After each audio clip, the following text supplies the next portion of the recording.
behind schedule, and we've got a lot of League of Legends coming your way today. So let's have a look at the band pick for game number 2. Looks like BLG Zika has himself the Zoe. This time they've got the Jinx, completely changing strategy from BLG. And to be honest, I'm totally on board with that because I was not a big fan of the strategy from game number 1.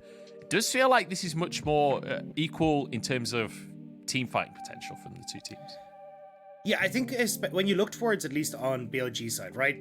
Going towards that late game scaling, you got the Jinx, a lot of range in there as well, especially for a composition that has like the Set, the Rumble, the Camille. But I think the bigger thing looking towards Sunin's side is this is a game where they're like, we're playing around spin.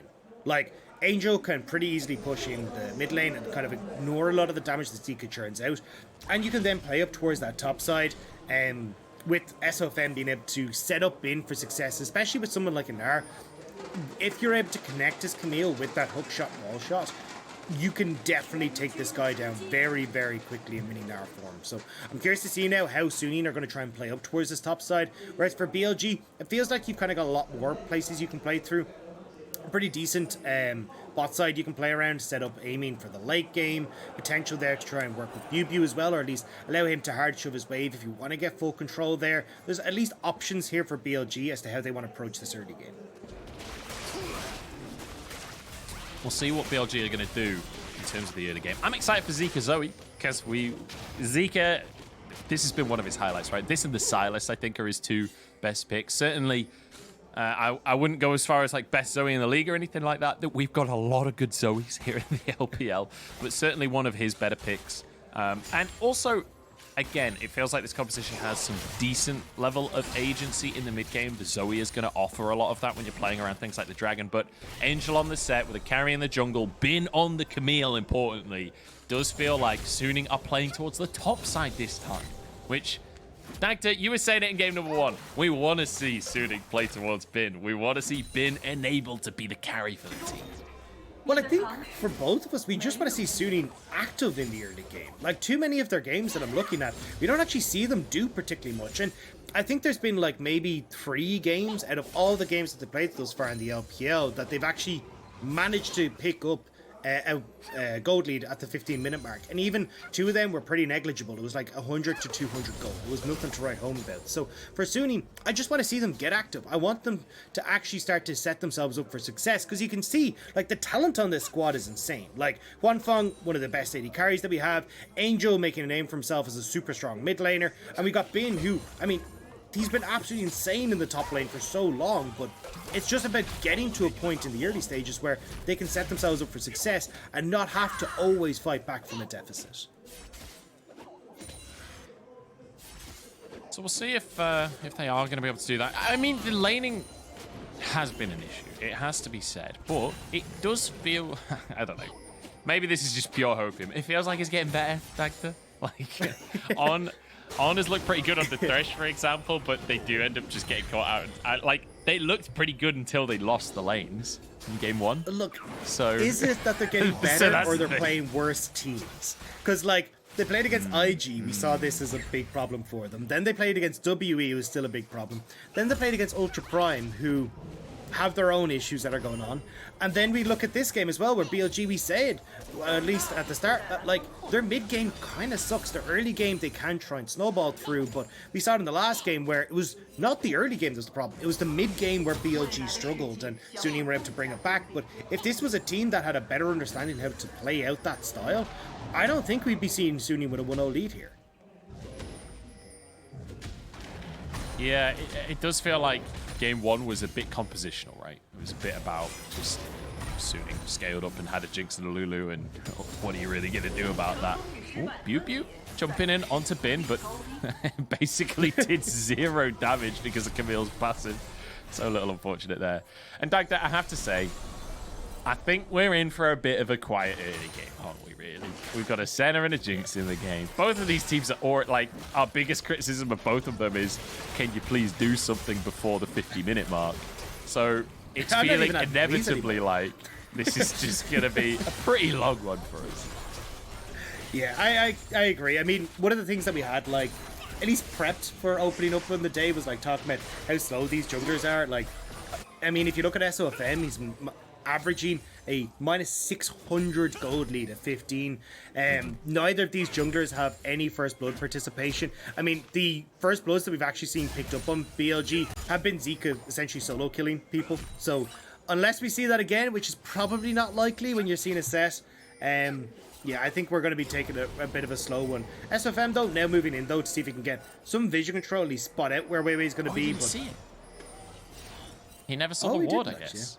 Yeah. I'm pretty sure he walked through that brush as well, but he must have just been looking elsewhere on the minimap while he walked through the brush. It does happen, but that is going to be a lot of information taken by BLG. They know that he just dipped in the vision and then dipped back the other way again, so they know there's a ward there, and immediately you can see Weiwei on your minimap just goes and clears it. Yeah, and because you know you've got Rumble topside, we actually get PP has moved in to get some vision control on bot lane, and that's going to be cleared out as well. So, look, 1-for-1 trade on the wards. You know, kill is a kill. You got to keep it on board. All right, let's go. There you go, Huanfeng. That's the extra gold you wanted. And just through lane dominance, BLG with a 400 gold lead, but Suning want to answer that one. Zika's in trouble here, and sure, the portal, it looks pretty, but the Lancer from PP God, he actually gets out with that one.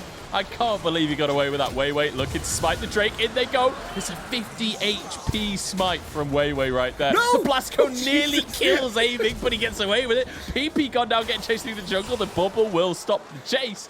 And all of that for nothing to happen. That was tense, Dagda. That was people run. That was a scary one. That one, I thought someone was going to go down. But either way, look, the BLG managed to escape. They get the dragon. Flashes burnt galore. But, yeah, I mean, a big pickup there for BLG. Certainly when you've got something like this, and in the bot side, you want to be trying to pick up these early dragons.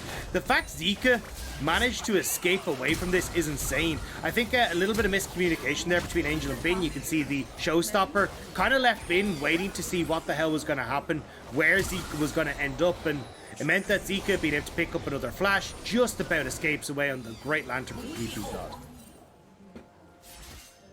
So it was a tight one. I think that's what we would refer to in the industry as squeaky bum time, Doctor, where it's getting a little bit too close. Both of your butt cheeks fully clenched in that kind of situation. But Zika gets out with it. He's fine. He's all right.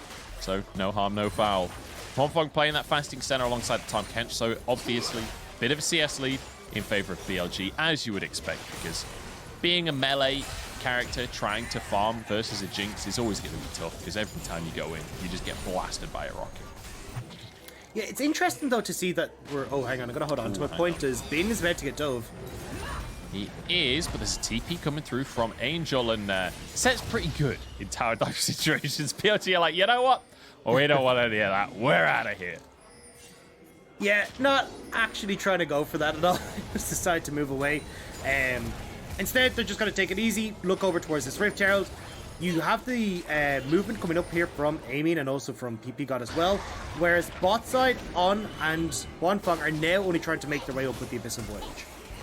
Maybe a little bit late on this one, but an equalizer forces BLG away. Herald down to 1,000. This could be another 50-50 smite already in the game. In goes Angel onto everyone. All five of them there. There's a four-man face breaker, and Suning just collapsed on top of everyone.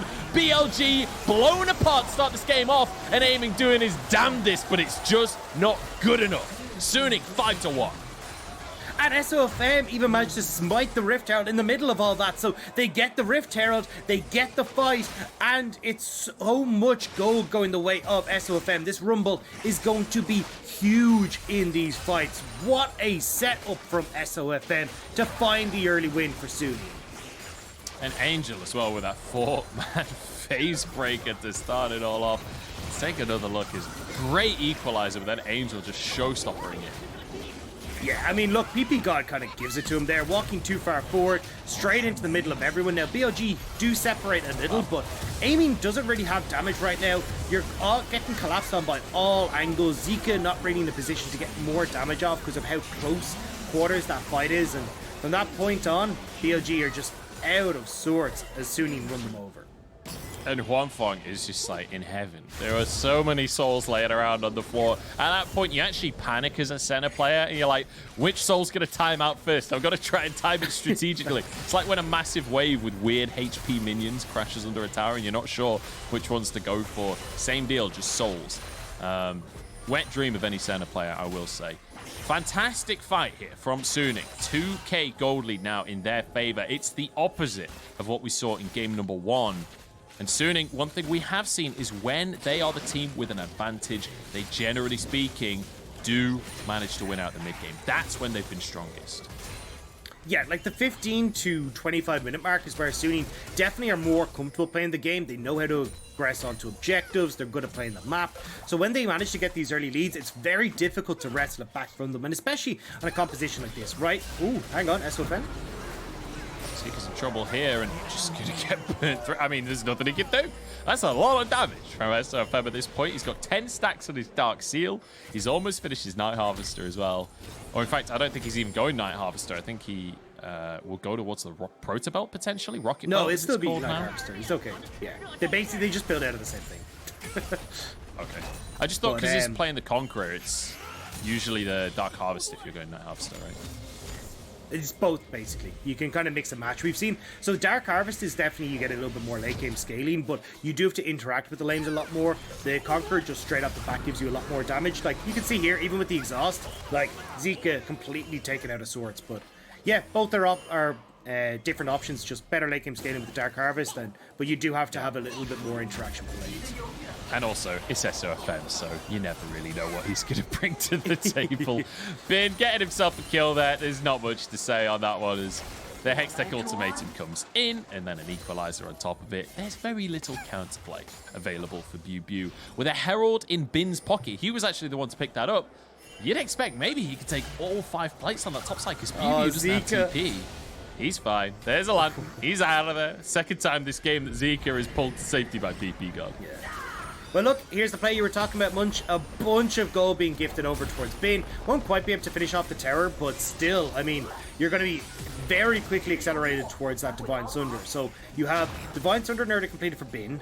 Same for Huanfeng. Strikebreaker soon coming through from Angel. And SOFM is going to have a Night Harvester plus more when he actually looks towards this. So these dragons suddenly become really, really hard for BLG to try and contest because you're waiting on this Jinx to actually get towards 2 to 3 items before she's relevant, whereas Suning are already hitting that spot. Man, I wish I could just see Bin's inventory right now in terms of like how much gold he had in his pocket for that recall because he just got 5 plates plus the kill onto BU. He was incredibly rich as he went for that recall. He's almost 2,000 gold up individually in that top lane. Yeah, the only person beating him right now is actually SOFM in this game. He's got 100 gold more, which is kind of insane for the Rumble, but like, as you're saying, like, look at the difference between Rumble, Camille versus the Gnar, and also this Udyr. Like, you've so much gold situated on the top side of the map, including Angel as well, who's sitting about 600 gold up. So, overall, this top side of the map is going to completely belong towards Suning. We're going to get a bit of a look at the pro view here. Oh, nice prediction there on the hop. Doesn't quite get the stun, but the over chase here from BU just gives him the opportunity to go for the kill. Yeah, and he's used the hop, so pretty much just burns down on the equalizer. Very nicely done by Bin, baits it beautifully. And SFM's there to sweep things up. So nice one. 7-1 right now in favor of Suning. As it's feeling a little bit German, a little bit Brazilian in here. But Suning, right now, feeling real good to finish this series off. We've got a bit of cheese coming out from BLG's bot lane here, but Angel just walks past them. He's completely unaware of this one. SFM's on the bot side as well. This actually could be a Suning play. This is the next episode of When Cheese Fails. The equalizer comes in. BP God goes down. And Wei sprints off with his tail between his legs. Yeah, we're going to give Nova War and Maximus Black a quick call there just to try and point out what went wrong here. But them were the days, SOFM, them were the days. They were, but SOFM ticking. Oh my God, even gets away with it. It's a disaster. It's 9-1 Munch. It's just mean at this stage.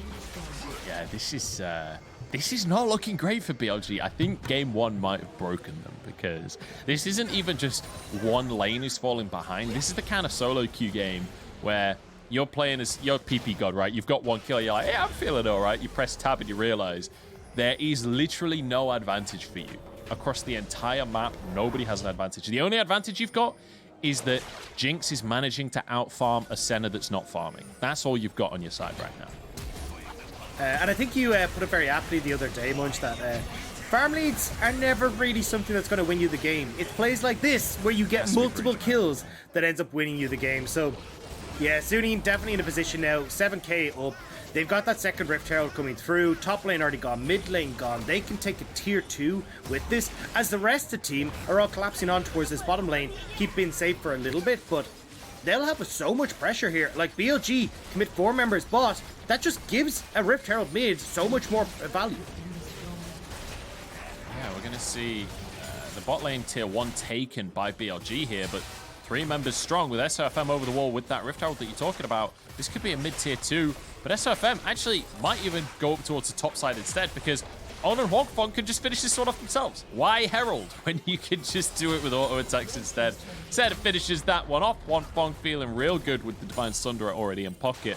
And now you can see SOFM's moved up to the top side, takes the Krugs away with Angel pushing that wave. They could try and pressure, but it might be overextending. So I think they're just going to rinse to repeat that one a little bit later on, because SOFM, he wanted to go get himself a Magi. Yeah, I mean, why not at this stage? 10 stacks already there. You've still got Rift Herald. You're still totally fine. He's even got a stopwatch there for himself, but BLG not playing out the map right is giving so much control towards Suning, and I mean, where have I heard that one before? Yeah, I'm getting told on the Chinese graphics that SOFM is the OP player of the game, and yeah, you're not kidding, right? he's doing all right for himself. 5-0-4 so far. This Rumble is terrifying. And it looks like this one should just be crossing the T's and dotting the I's. And I have to say, for Suning, like, I think everyone knows I'm a little bit Suning biased, right? I'm a bit of a fan. No, really? View is just getting burnt to a crisp here. The Herald gets the second charge off onto the tier 2. BLG are going to be able to defend that one. But yeah, like, look, from this series, the second game feeling real good for Suning, but the first game still does leave a lot of question marks for what this team can do, right? Yeah. The thing that has to come into question is the shot calling on this Suning team, because it does feel like often we get them overextending, often they're not really quite sure how to extend their leads, and when you dominate the laning phase like this, and when you just get, I mean, like, they got 5 kills in a Herald fight. This game is an anomaly. That is not something that you can reliably, predictably do, right? So we do still have questions for Suning moving forward, even if they win this game so dominantly. Yeah, I agree. But I would really appreciate it if, when we do have those discussions before the game, if you could stop blurting out just how much you love Suning and the copium and everything else that comes with it. Because for anyone who doesn't know, I'll have a chat with Munch before these games start, and every single time it'll be like, yeah, maybe we can do something like Suning's lost the roar. They're not really coming back into it. It's like, what are you talking about? They're amazing. They're like Simba at the end of the Lion King. They've just taken the throne. I'm like, no, Joe, can we just talk about how they actually look right now? It's happening. They're coming back. I'm telling you, man. Look, 9-1. What more do we need to say? We don't need to take actual analysis into account. We just go off of the results here, Dagda. And right now they're winning, and that's all I need. But like, in the grand scheme of things, they are looking good in terms of like middle of the table, right? In terms of the other teams in the middle of the table, I feel like Suning can have a good shot. But the problem is, it's not even necessarily about how good is Suning. It's about how good is the rest of the table right now. Because LPL is just bonkers at the minute. Like, OMG look amazing there in the middle of the table. LNG have stepped up huge and come to the top of the table. And every time one of these other teams like WE and LNG end up in the top of the table, that means the previous top table teams like JDG, like Top Esports, end up in the middle of the table. So then the middle of the table is absolutely mental as well. And we only have like 3 or 4 teams that you could consider to not really be contenders for playoffs at all.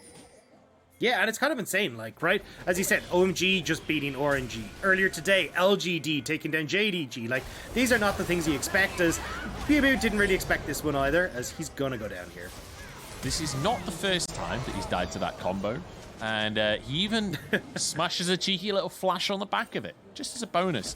And you know what? Bin went 0-3 and won the game in game number 1. So Bew was like, well, I left the team, and then Bin did better than me for that split.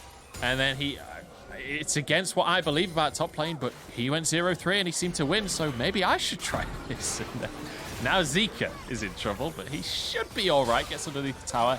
maybe I was wrong, because that center damage is kind of disgusting. Bin getting chased down by 3 members of BLG, but he dodges the hook. It's going to be stunned up anyway. The rocket comes through and aim and will finish that one off. But over towards the top side we have to look, because Suning, they might just take a tier 2 for that. Yeah, I mean, they may not quite be able to get the tier 2 as the resets come in, but still, like, pressure galore on the top side of the map for Suning. Like, it's a nice pick, but it doesn't really change where we are in the grand scheme of things, especially since it's not going towards someone like Aiming, right, who could potentially get to that spot where he can hard carry this game, but it's a long way off from that. Wanfeng as well can have some insane late game team fights too, so it's not like you've just got an automatic win button coming through from Aiming in this game. And he's so far behind in comparison. I mean, Quincy's Rage Blade nearly completed for Wanfeng here as well. Like, it's a not even an uphill battle. It's like scaling Everest at this stage for BLG. Oh, nice play from PP God, actually. If we're going to focus on something in this game, let's at least focus on the nice mechanics coming out from PP God on his Thresh. We already know he's amazing at Thresh, right? That's kind of a given. That's been one of his best picks the entire time he's been in the LPL. Baron is available, and Suning, with the amount of sustain that they have with a 9,000 gold lead, you feel like they should be able to just threaten this one. But that's what we were saying for a lot of the game in game number 1. And they didn't do so hot on actually pressuring the Baron. So let's see if they learn from that mistake. Let's see if they can do a little bit more in that regard here in game 2. Yeah. Also, don't forget, we are on Magi Watch here over the LPL. 14 stacks currently in the Rumble back pocket for SOFM, so definitely this guy going to be dealing a heap of damage. So if you try and aggress on towards these Barons, it's going to be kind of hard. Like, you're walking through your own jungle, so a lot of these corridors where the Rumble ult is going to get a lot of value. You even have Bin who can lock up people. Wanfeng going to be hitting onto several people with the Q if he doesn't die.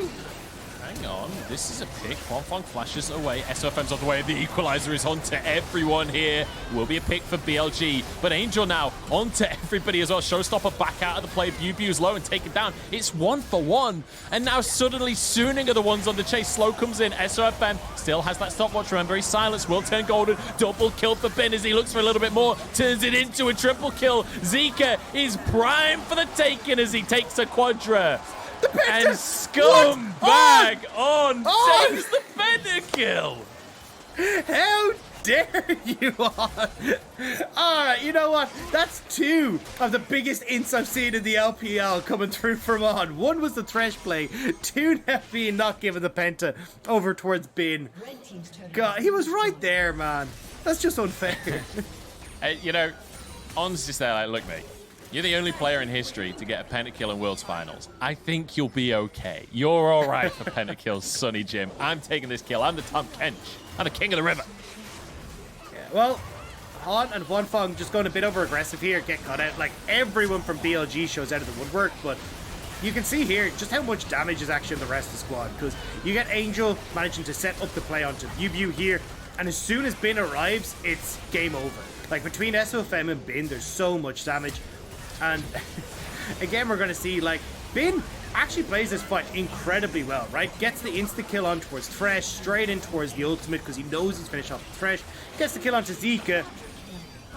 Okay, well, to be fair, actually, I take it back. On, that wasn't really your fault. He'd already devoured Beauty here beforehand, so the damage was coming whether Bin wanted to or not. Well, I still blame him, but, you know, I'm vindictive. I will say as well, You're the AD carry know... main on the support main. That makes sense.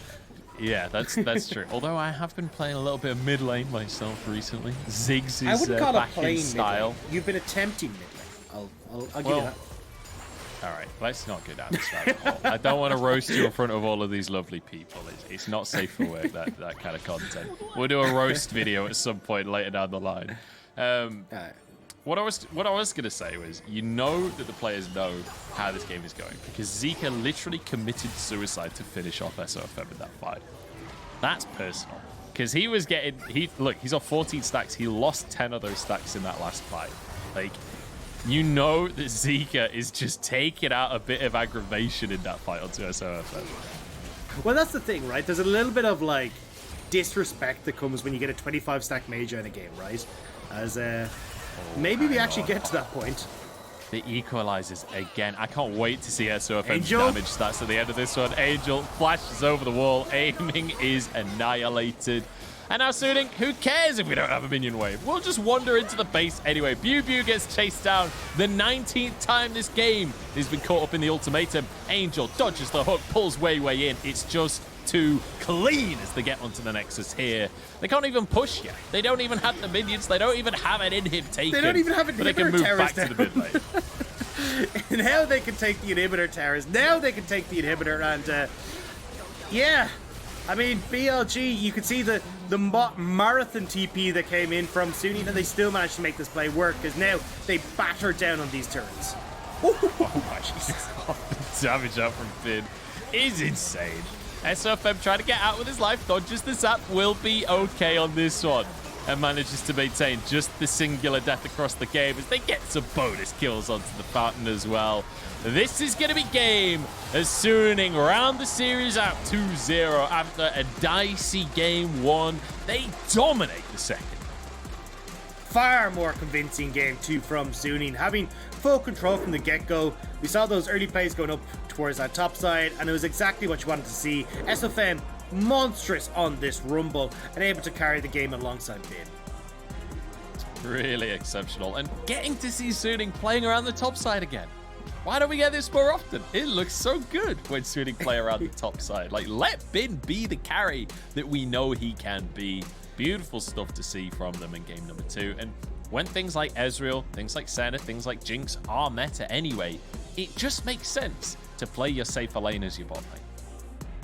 Yeah, and as well, I mean, just having strong skirmishers on that top side is something that Suning like to do. They love going for these Rift Herald fights, so why not have a strong composition that can actually let you go for that? Like, this is where they seem to be far more comfortable, is like Angel being able to set up plays for them, having SOFM on something where it can actually start to carry a little bit, and Bin as well having something that can actually set up the fights really well for them, but providing a lot of pressure inside lane. So I think compositionally, it just suited Suning down to the ground. And then you saw the results, right? They just pop off. They take that fight up at the first Rift Herald. And from then, like 5-1, this just snowballed out of control. God.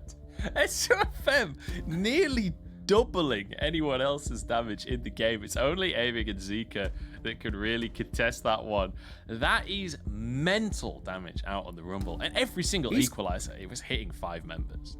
Yeah, he's got to be at like 40% of the team's damage. Like, that is an insane number right there. And you can see it nearly looks like we've taken Weiwei's damage and just added it to SOFM's, because Weiwei not exactly having a huge amount of impact on the damage per minute scale. I'm just doing a bit of quick maths. If you add the rest of Suning together versus SOFM, they are only like 5,000 or 6,000 ahead of SOFM's damage. All 4 of the other Suning members combined in that game. That is, like, anyone at home that plays jungle and wants to know how to carry on Rumble, just go back and watch that VOD. That's how you carry on Rumble right there. You just get 4 kills in an early Herald fight, buy a Medjai's, and equalizer everyone every single fight. Or slash Korean advice. Yeah, or slash Korean advice. Just get 4 kills at the start of the game. Slash Vietnamese advice, my good sir. Let's take a look at our MVP, who is obviously SOFM off the back of that. Yeah, I mean, no surprises here. And look, I was hoping we'd get the damage, the damage percent, but it doesn't matter. We all know it's ludicrous. We all know it's insane. Yep. The entire game, SFM was popping off. Those equalizers were like just burning through health bars at the end of that game as well. I'm sad we didn't get the full stack Magi's, but still phenomenal performance from SOFM. Yeah, I'm going to be refreshing the stats pages to see what the damage percent number was in that game, because that one was unbelievable. We're going to go into a break, and then we'll move into our match of the week, Dagda. We got a banger coming up. It's RNG against LNG. You do not want to miss this.